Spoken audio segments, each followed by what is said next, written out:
सूफी शायर अमीर खुसरो ने कहा है कि अगर धरती पर कहीं जन्नत है तो वो कश्मीर में है। और कश्मीर की बात करें या घाटी की बात करें, वहाँ 3 सीटें आती हैं, जिसमें से एक सीट यानी बारामूला वो सीट है जहाँ एनसी यानी नेशनल कॉन्फ्रेंस की तरफ से उमर अब्दुल्ला और जेकेपीसी यानी people Jammu Kashmir people conference की तरफ शहजाद गनी लोन साहब दोनों आमने सामने खड़े हैं। ये शहजाद गनी लोन साहब हमारे साथ हैं, ये बात करते हैं। सर, क्या मुद्दे रहेंगे इस बार के चुनाव में सर आपकी तरफ से? हमारा जो मेन प्लैंक है वो डेवलपमेंट एंड डिग्निटी है। एक डेवलपमेंट के जिसमें हम टूरिज्म सेक्टर और हॉर्टिकल्चर सेक्टर को फोकस कराना चाहते हैं कि भाई ये वो दो सेक्टर्स हैं जो heart of the JNK economy in the long run बन सकते हैं। और दूसरा है डिग्निटी। डिग्निटी का मतलब ये है कि जो हमारी कश्मीरी अवाम है in the entire country, that they should be dealt with dignity. जो हमें लगता है कि कहीं ना कहीं जिस तरीके से एक इमेज पेंट की गई है कश्मीरी की इन द एंटायर कंट्री, शायद वो फ्रेंडली इमेज नहीं है। तो we need to rectify that and we need to ensure that they are equal participants, not unequal participants. Sir, जो इमेज आप बता रहे हैं पेंट की गई, तो पहले की कई सरकारें होंगी उन्होंने की है, क्योंकि अभी तक तो जो नई सरकारों की बात की है तो बहुत कम नई सरकारें हैं। तो क्या लगता है कि जो इमेज बनाने में कहाँ कमी रह गई आप लोगों की? इमेज खराब करने में सब सरकारों ने खेला, ऐसा नहीं है। बेसिकली एक विलेनस कैरेक्टर बन गया कश्मीरी की, मतलब जितना मारो उतने वोट मिलते हैं, तो वो ज़रा हम चाहते हैं कि वो ख़त्म हो जाए। सर, अगर घाटी की बात की जाए, जम्मू कश्मीर की बात की जाए, तो एक मुद्दा वहाँ सबसे सामने रहता है आर्टिकल 370।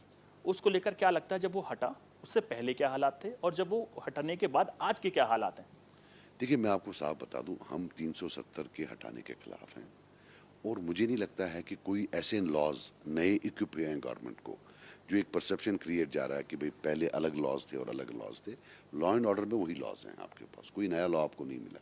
जितना कंट्रोल पहले था उतना ही आज भी है। ये है कि शायद इम्प्लीमेंट करने में कोई, तो बाकी पहले भी कम हुआ था वायलेंस, फिर बढ़ गया। बट अगर आज कम हुआ है, आई थिंक ये गोल्डन अपॉर्चुनिटी है। और क्यों कम हुआ है हम उसमें नहीं जाएंगे, लेकिन ये है कि अब इसको आगे लेकर एक डायलॉग होना चाहिए with the people of JNK। इन लोगों को they should be equal stakeholders. फिर जो इनडिग्निटी है, लाइक आपको UT बना दिया है कि भाई आप अपना you are not worth running your own affairs, that those things should not end. Country जो बड़े मुल्क होते हैं, जो ग्रेट कंट्रीज होती हैं like India, they don't act like individuals, they act like great nations. So वो कि एक स्टेट को नहीं बोलती है तू किसी लायक नहीं है, मेरे को तू पसंद नहीं, I will relegate you, that should and now. Sir, आपके सामने उमर अब्दुल्ला हैं और अब्दुल्ला फैमिलीज कई बार तक शासन कर चुके हैं इस प्रदेश में, तो क्या लगता है कितनी टफ फाइटें हैं उनसे? देखिए, हम तो कॉन्फिडेंट हैं, बहुत ज़्यादा कॉन्फिडेंट हैं, बट विद ह्यूमिलिटी। हम जो है हमारे जो लोग हैं उन वहाँ जाएंगे, ये लोगों का कोर्ट होता है, उनके पास जाकर पूरी नम्रता से विद ऑल ह्यूमिलिटी हम उनसे जो है ना वोट मांगेंगे। बाकी by the grace of God I am confident that we will win.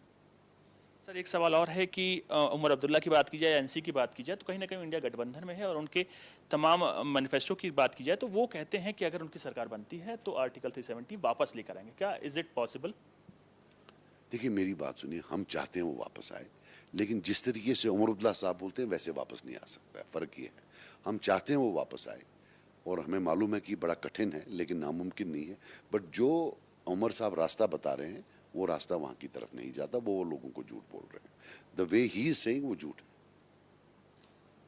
Sir, tourism की अगर बात की जाए तो स्टेट की इकॉनमी है तो जीडीपी में काफ़ी अच्छा टूरिज्म से कंट्रीब्यूट होता है। क्या आर्टिकल 370 हटने के बाद टूरिज्म में बढ़ावा हुआ, रोजगार बढ़ा या नहीं बढ़ा? नहीं, इसका और उसका तो कोई डायरेक्ट रिलेशनशिप नहीं है, लेकिन अगर लॉ एंड ऑर्डर अच्छा होता है तो लोग ज़्यादा आते हैं, तो उससे टूरिस्ट रेवेन्यूज़ बढ़ जाते हैं। लेकिन अभी बहुत ज़्यादा इंफ्रास्ट्रक्चर बिल्डिंग जो है करनी है। टूरिज़्म में बहुत पोटेंशियल है, यहाँ बहुत ज़्यादा पोटेंशियल है। एंड आई रियली थिंक कि अभी तो शुरुआत ही नहीं है।